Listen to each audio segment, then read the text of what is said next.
Jeste li ikada stavili šibice u mlijeko, odnosno otopili glavu šibice u mlijeku?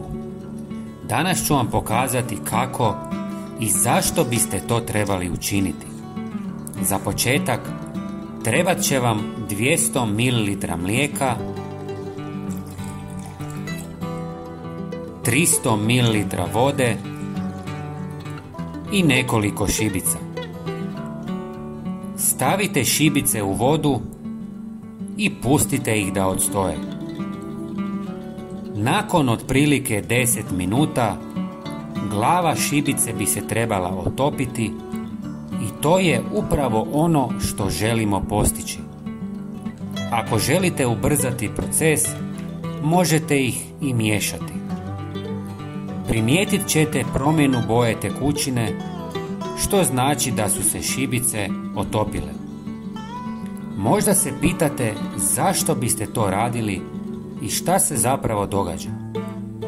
Glave šibice sadrže korisne elemente poput magnezija, sumpora i fosfora. Kada se otope, oni prelaze u tekućinu i postaju korisni za prihranu biljaka. Kada tekućina malo promijeni boju, izvadite šibice. Dobivena smjesa sadrži upravo one sastojke koji su nam potrebni. Da biste ju koristili na pravi način, razrijedite je s još 2 ili više litre vode. Možete zalijevati biljke 1 do 2 puta mjesečno. Ako se glave šibice nisu potpuno otopile, moguće ih je iskoristiti i više puta.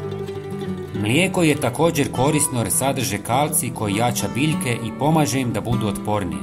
Osim toga sadrži nešto dušika, fosfora i kalija koji poboljšavaju kvalitetu tla i potiču zdrav rast korijena. Ovo je jednostavna i povoljna metoda koja donosi iznenađujuće rezultate. Prijatelji, pogledajte i naš sljedeći video na ekranu. Hvala vam puno na gledanju i vidimo se uskoro. Pozdrav!